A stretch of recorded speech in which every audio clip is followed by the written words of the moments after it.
Good morning students. आज मैं Kamlesh B Sindhi आज आपके सामने फिर से हमारी सामाजिक विज्ञान पुस्तक के लेसन 8 का शेष भाग लेके प्रस्तुत हुआ हूँ। इसके पहले भाग द्वितीय में हमने भारतीय संविधान की रचना और लक्षण के मूलभूत लक्षणों के बारे में पढ़ा था, जिनमें लिखित दस्तावेज, संविधान का आकार, एकल नागरिकता, मजबूत केंद्र वाला समवाय तंत्र, इसमें संघ सूची, राज्य सूची एवं समवर्ती सूचियों के बारे में पढ़ा था, जिसके के द्वारा सरकार को राज्य स्तर पर एवं केंद्र स्तर पर अपने अधिकार क्षेत्र प्रदान किए जाते हैं एवं जिसके के द्वारा वह अपने अधिकार क्षेत्र में आने वाले विषयों पर कानून बनाती हैं। इसी तरह से आपातकाल के दौरान हमारे देश में एक तंत्री व्यवस्था किस तरह से लागू होती है एवं संसदीय शासन पद्धति हमारे देश में किस तरह से लागू रहती है। इसी के साथ आज हम हमारे इस भाग के अंदर इसके शेष जो लक्षण हैं उनके बारे में अध्ययन करेंगे, जिनमें कि स्वतंत्र, निष्पक्ष तथा सुग्रंथित न्यायतंत्र, संविधान संशोधक उपबंध कि हम संविधान में संशोधन किस तरह से कर सकते हैं, सार्वत्रिक वयस्क मताधिकार क्या होता है एवं इसके क्या लक्षण होते हैं, यह किस तरह से होता है, हमारे देश में धर्मनिरपेक्षता किस तरह से पाई जाती है, न्यायिक समीक्षा, हमारे मूलभूत अधिकार और कर्तव्य, राजनीति के मार्गदर्शक सिद्धांत जिनके के द्वारा हर एक पॉलिटिकल पार्टी अपने जो सिद्धांत बना करके शासन करती है एवं अंत में पिछड़े वर्गों तथा आदिवासी जातियों के लिए हमारे सरकार द्वारा जो विशेष व्यवस्थाएं की गई हैं उनके पुनरुत्थान के लिए उनके बारे में अध्ययन करेंगे। तो चलिए हम शुरू करते हैं। आगे बढ़ने के पहले मैं आप सभी को कह दूं कि अपनी अपनी बुक निकाल ले, उसमें से जो भी आपको इम्पोर्टेंट क्वेश्चंस बताए जाए उसे अपनी नोटबुक में लिखें एवं उन्हें इसी के साथ जो कि आपके एग्ज़ाम के लिए आने वाले एग्ज़ाम्स के लिए आपके लिए फ़ायदेमंद रह सकते हैं। 7 पॉइंट है स्वतंत्र, निष्पक्ष तथा सुग्रंथित न्यायतंत्र। तो संवैधानिक व्यवस्थाओं के अनुसार भारत में स्वतंत्र, निष्पक्ष, संलग्न तथा सुग्रंथित न्यायपालिका की व्यवस्था की गई है। जैसा कि हम जानते हैं कि हमारे सरकार के 3 अंग होते हैं, कार्यपालिका, विधायिका और न्यायपालिका। तो न्यायपालिका जो है हमारे देश के अंदर एक स्वतंत्र अंग है, जिसके ऊपर किसी भी तरह का कार्यपालिका एवं विधायिका अपना दबाव नहीं बना सकती है। इसमें सबसे ऊपर सर्वोच्च न्यायालय जो कि दिल्ली में स्थित है, बीच में अर्थात राज्य स्तर पर उच्च न्यायालय तथा निचले स्तर पर जिला न्यायालय। राज्य स्तर पर जो उच्च न्यायालय हमारे यहाँ पे गांधीनगर, सरखेज एवं जिला न्यायालय पर्टिकुलर डिस्ट्रिक्ट का जो न्यायालय होता है एवं इसके भी नीचे जो अधीनस्थ न्यायालय जो कि एज ए तहसील हेडक्वार्टर पे या ब्लॉक हेडक्वार्टर पे होते हैं। इसके उपरांत विशेष न्यायालय होते हैं, जैसे कि आपका कंज्यूमर कोर्ट आ गया, एज और भी जितने भी कोर्ट्स हैं, फैमिली कोर्ट्स हो गए, ये सारे कोर्ट्स इन सभी के अंडर में आते हैं। सर्वोच्च न्यायालय का फैसला भारत के सभी न्यायालयों को मान्य होता है। संघ सरकार तथा राज्य सरकार के बीच संवैधानिक मामलों या किसी कानून के अर्थघटन से संबंधित उत्पन्न हुए विवाद को हल करने की अंतिम सत्ता सर्वोच्च न्यायालय को प्राप्त है। संघ सरकार या राज्य सरकार, संघ सरकार यहाँ एज ए केंद्र सरकार के बारे में आया है कि इनमें जब भी यह कोई कानून बनाती है तो इसमें किसी कानून का अर्थ अगर समझ में नहीं आता है तो उसके अर्थघटन उसको समझाने के लिए उसे कि अंतिम सत्ता या अगर उसमें कभी कोई कन्फ्यूजन पैदा हो जाता है तो उसका लास्ट डिसीजन सर्वोच्च न्यायालय करता है। न्यायपालिका कार्यपालिका से स्वतंत्र होती है। जैसा कि अभी हमने पहले बात की, संविधान के संरक्षक के रूप में न्यायपालिका नागरिकों के मूलभूत अधिकारों की सुरक्षा करती है, क्योंकि हम जानते हैं कि हमारे को संविधान के अंतर्गत कुछ अधिकार एवं कर्तव्य भी दिए गए हैं। जब भी कभी अगर कोई सरकार हमारे इन अधिकारों को छीनने का प्रयत्न करती है तो हम न्यायपालिका के अंदर जाकर के हमारे अधिकारों की मांग कर सकते हैं। नेक्स्ट है हमारा संविधान संशोधक उपबंध। इसमें जब कभी भी अगर हमें संविधान में संशोधन करने की आवश्यकता होती है या जब भी कभी हम संविधान में संशोधन करते हैं तो इसके किस तरह से नियम हैं या किन प्रक्रियाओं के द्वारा हम संविधान में परिवर्तन कर सकते हैं। पहला है, भारतीय संविधान विश्व के दूसरे देशों की तुलना में परिवर्तनशील है। दूसरे देशों की तुलना में मतलब कि अदर जो कंट्रीज हैं उनमें भी चेंजेस तो होते हैं, लेकिन उसमें चेंजेस करने की जो प्रोसेस है वो काफ़ी हार्ड है। यहाँ पे हमने आज जैसे कि पहले पढ़ा था कि 42nd अमेंडमेंट्स 42वें संविधान संशोधन जो कि 1976 में हुआ था। यानी ये सब क्या है कि हमने समय समय पे संविधान में संशोधन करते आए हैं। जब भी हमारे को आवश्यकता महसूस हुई, समय एवं परिस्थिति के अनुसार हमने हमारे संविधान में संशोधन किया है। सो समय और संयोगों के अनुसार समय समय पर संविधान में संशोधन की आवश्यकता पड़ी है एवं संविधान में सुधार से संबंधित धाराओं को निम्न भागों में बांटा गया है। पहला है, कुछ परिस्थिति में संसद में उपस्थित तथा मतदान में भाग लेने वाले सदस्यों के सामान्य बहुमति से सुधार किया जा सकता है।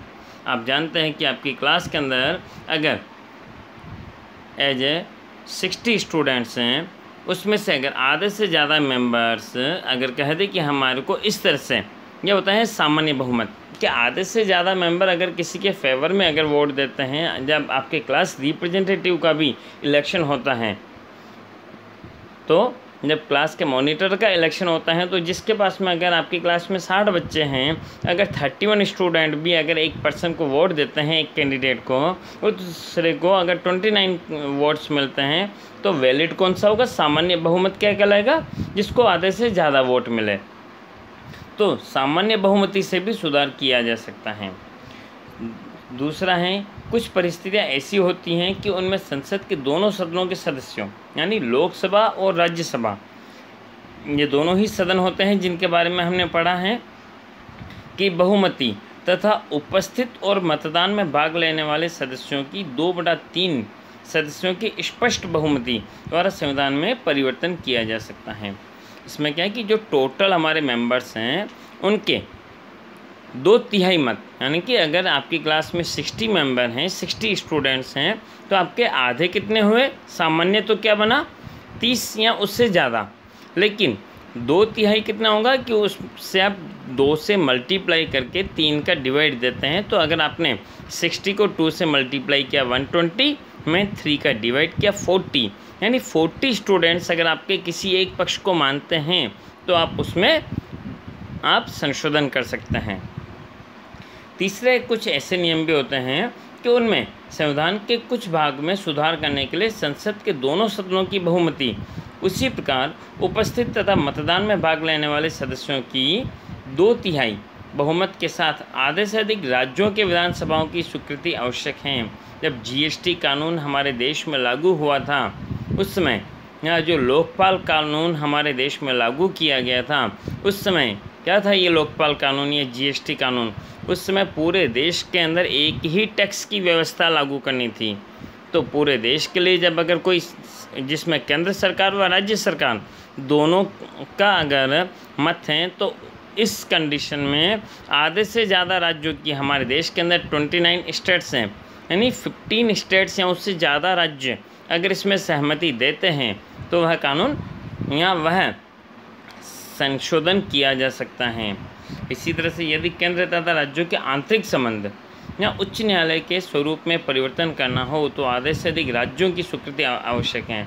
कि अगर कभी किसी स्टेट की बाउंड्री है, कभी वो स्टेट और सेंट्रल गवर्नमेंट दोनों के रिलेशन से रिलेटेड अगर कोई बातें आधारभूत स्वरूप में ही परिवर्तन करना है, तो उसमें भी 2/3 यानी कि आधे से अधिक राज्यों की स्वीकृति भी आवश्यक है। न्यायालय के फैसले के आधार पर भी संविधान में सुधार किया जा सकता है।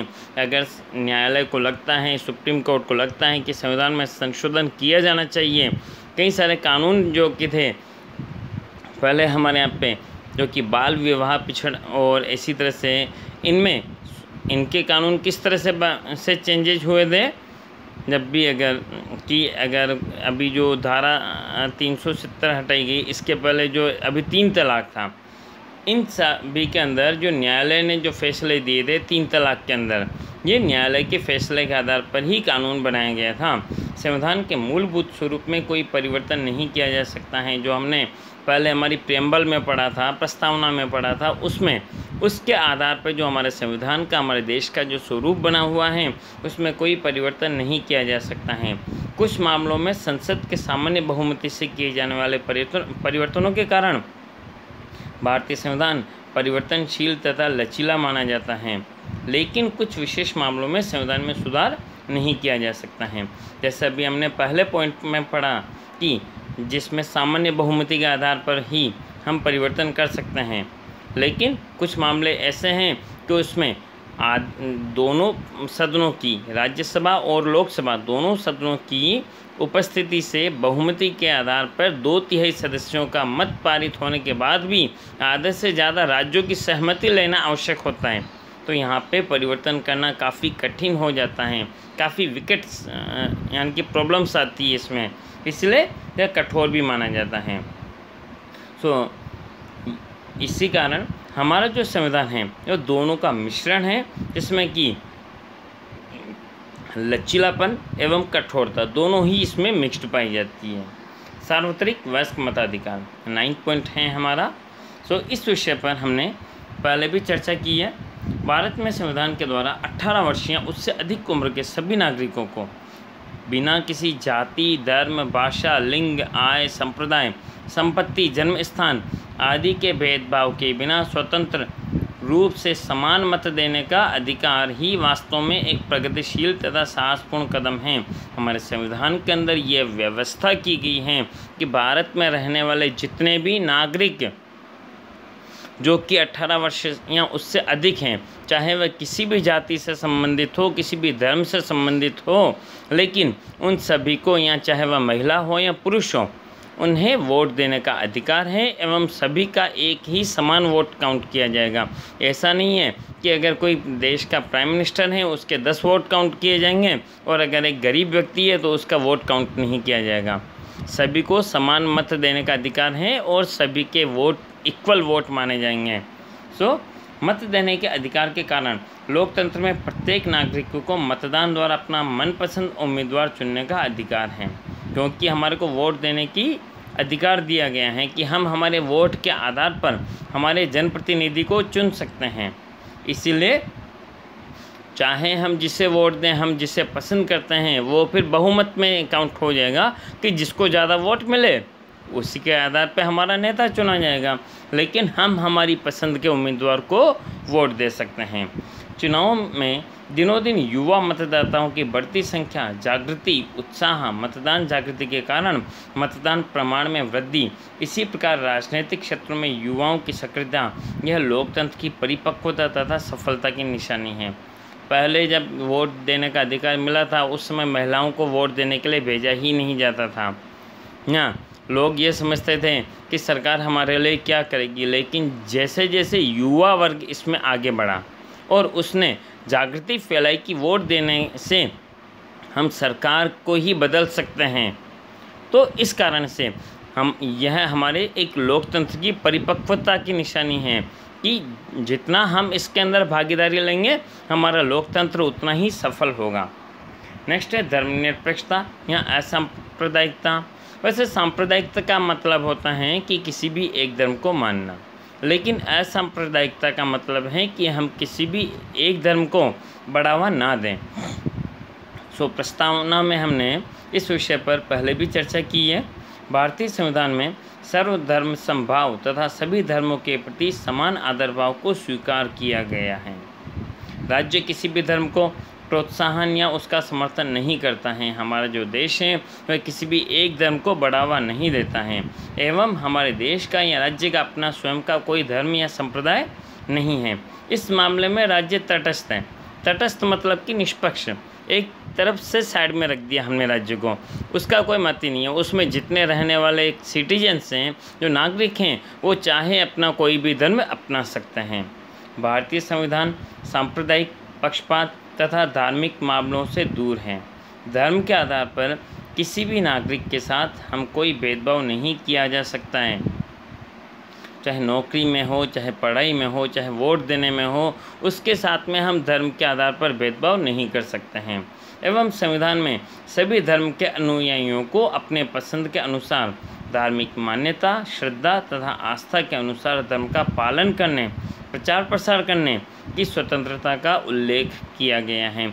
आज जो हम हमारी रैलियाँ निकालते हैं, जुलूस निकालते हैं, आज ये यानी कि जो रामनवमी आई तो हमने उस पर जुलूस निकाला, आज मुहर्रम आया तो हमने उस पर जुलूस निकाला, तो ये हम अपने अपने धर्म का प्रचार कर सकते हैं। लेकिन किस बेस पे? किसी दूसरे के धर्म को ठेस ना पहुँचे, इस बात का हमारे को मुख्य ध्यान रखना होता है। भारतीय संविधान में धार्मिक अल्पसंख्यक वर्ग के लोगों को अनेक विशेषाधिकार तथा सुविधाएं प्रदान की गई है, ताकि उनको ऐसा ना लगे कि हम अल्पसंख्यक हैं इसलिए हमारे को कोई सुविधाएं प्रदान नहीं की गई है। मार्गदर्शक सिद्धांतों में समान नागरिक कानून का समावेश भारत को एक धर्मनिरपेक्ष राज्य घोषित करता है कि भारत में कोई भी एक धर्म सुनिश्चित नहीं है। अगला है न्यायिक समीक्षा। न्यायिक समीक्षा हमारे संविधान का एक विशिष्ट लक्षण है।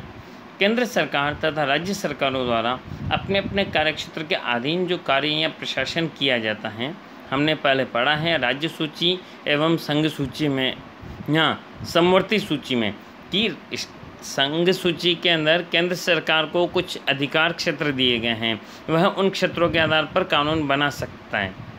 राज्य सूची में एक पर्टिकुलर राज्य को कुछ अधिकार क्षेत्र दिए गए हैं, उनके आधार पर वह अपने राज्य में कानून बना सकता है। तो उस पर निगरानी रखने का उत्तरदायित्व न्यायालय को सौंपा गया है कि जो भी संघ सरकार कानून बना रही है वह प्रॉपर संविधान के अकॉर्डिंग है या नहीं, संविधान के अनुरूप बनाया गया है या नहीं बनाया गया है। ऐसा तो नहीं कि उसमें सरकार ने अपनी मर्जी से कोई रूल डाल दिया। संसद की सत्ताओं की अवगणना किए बिना संविधान न्यायिक समीक्षा के सिद्धांतों के बीच एकता स्थापित करने का प्रयास संविधान में किया गया है कि हम संसद की सत्ता जो है उसका कोई वैसे अनुचित फ़ायदा तो नहीं उठा रहा है या उसके अनुचित फ़ायदे के साथ में वह अपनी तरफ से कोई नियम तो नहीं डाल रहा है। संसद तथा विधानसभाओं द्वारा निर्मित कानूनों तथा अध्यादेशों, प्रशासनिक आदेशों, न्यायिक फैसलों तथा संवैधानिक सुधारों की समीक्षा करने की सत्ता न्यायालय को सौंपी गई है कि अगर न्यायालय को विश्वास हो या अगर उसे शंका हो जाए कि जो कानून बनाया गया है, संशोधन या जारी किए गए अध्यादेश संविधान के मूलभूत सिद्धांतों के साथ सुसंगत नहीं है, यानी संविधान के अनुरूप नहीं बनाए गए हैं, तो न्यायालय उसे असंवैधानिक घोषित करके रद्द कर सकता है। अगर न्यायालय को लगता है कि जब भी अगर कोई कानून बनता है, अगर न्यायालय को लगता है कि वह कानून संविधान के अनुरूप नहीं है, तो वह उसी समय अध्यादेश जारी करके उस कानून को रोक सकता है एवं उसे अवैध घोषित कर सकता है। अगला है मूलभूत अधिकार और कर्तव्य। भारत के लोग एक स्वतंत्र राष्ट्र के नागरिक के रूप में गौरवपूर्ण जीवन जी सकें। हमारे देश के अंदर कई तरह की जातियों के लोग रहते हैं, कई तरह की भौगोलिक विशेषताएं हैं, उनमें अलग अलग तरह की जो कि विशेषताएं पाई जाती हैं, खान पान की विशेषताएं और वेशभूषा की विशेषताएं। तो ये सब अपने इस देश के अंदर जब 1947 में जो अलग अलग प्रदेश हमारे भारत में जुड़े थे, एक संघ राज्य देश बनाया गया था हमारा, उस समय उन सभी लोगों को एक गौरवपूर्ण जीवन जीने को मिल सके। इसलिए जब 1947 के अंदर जब हमारा देश बना था और उसके बाद में जब 1948 के अंदर जब यूएनओ ने एक राष्ट्र जो हमारे नागरिक अधिकारों को डिक्लेयर किया था, उसी के साथ ही ये नागरिक अधिकार हमारे संविधान के अंदर भी निर्देशित कर दिए गए थे ताकि हम उन्हें पालन कर सकें। इसीलिए 1950 के अंदर जब हमारा संविधान घोषित किया गया तो उस समय हमारे जो संवैधानिक अधिकार हैं वो भी हमें प्रदान कर दिए गए थे। तो इसके तहत नागरिकों के सर्वांगीण विकास के साथ राष्ट्र के विकास के आवश्यक स्वतंत्रताओं की पुष्टि के साथ अधिकार और कर्तव्य लोकतंत्रात्मक समाज की बहुमूल्य पूंजी हैं। अगर हमें संविधान के द्वारा कुछ अधिकार दिए गए हैं तो हमारे लिए कुछ कर्तव्य भी निर्देशित किए गए हैं जिनका कि हमें पालन करना चाहिए। संवैधानिक उपचार का अधिकार तथा 6 से 14 वर्ष की उम्र के बालकों के लिए सार्वत्रिक अनिवार्य शिक्षा के अधिकार का भी संविधान में समावेश किया गया है। जो हमें 6 अधिकार दिए गए हैं, उन अधिकारों में जो संवैधानिक उपचारों का अधिकार है वह हमारे लिए सबसे महत्वपूर्ण अधिकार है, क्योंकि इसी अधिकार के तहत हम अगर कभी कोई राज्य हमारे को उन अधिकारों को नहीं देता है तो हम न्यायालय के अंदर जाकर के इस अधिकार के तहत हमारे उन अधिकारों को भी ले सकते हैं। एवं आपको पता ही है कि हमारे देश के अंदर सभी बालकों को 6 से 14 वर्ष की आयु के बीच में आरटी के तहत फ्री एजुकेशन प्रोवाइड की जाती है। यह भी हमारी एक शिक्षा का अधिकार के रूप में माना जाता है। अगला है राजनीति के मार्गदर्शक सिद्धांत। राजनीति के मार्गदर्शक सिद्धांत मतलब कि लोगों की रक्षा तथा उनके कल्याण के लिए राज्य को जो भी प्रयत्न करने पड़े वही यह कार्य पर्टिकुलर राज्यों को दिए गए हैं एवं राज्यों का प्रशासन तथा नीतियों के निर्माण में राजनीति के मार्गदर्शक सिद्धांत राज्यों को आवश्यक मार्गदर्शन देते हैं, जिसके कारण इन सिद्धांतों को मार्गदर्शक सिद्धांत कहा गया है। एवं अब लास्ट पॉइंट हमारा पिछड़े वर्गों तथा आदिवासी जातियों के लिए विशेष व्यवस्थाएं। जब हमारा देश आज़ाद हुआ था तब हमारे देश में जाति व्यवस्था बहुत ज़्यादा यानी कि हावी थी, और इसी के तहत जो कुछ पिछड़ी जातियां थी उनको भी हमारे विकास के मेन स्ट्रीम में लेकर के आने के लिए हमारे संविधान में कुछ पिछड़ी जातियों के लिए विशेष व्यवस्थाएं की गई, जिसके के द्वारा हम उन्हें भी हमारी एक विकास की मेन स्ट्रीम के साथ में जोड़ सकें। इसके लिए समाज के पिछड़े वर्गों तथा पिछड़ी जातियों तथा विकास में पीछे रह गए समूहों के उत्कर्ष के लिए तथा उन्हें सामान्य प्रवाह में जुड़ने के लिए सक्षम बनाने हेतु संविधान में विशेष व्यवस्थाएँ की गई हैं।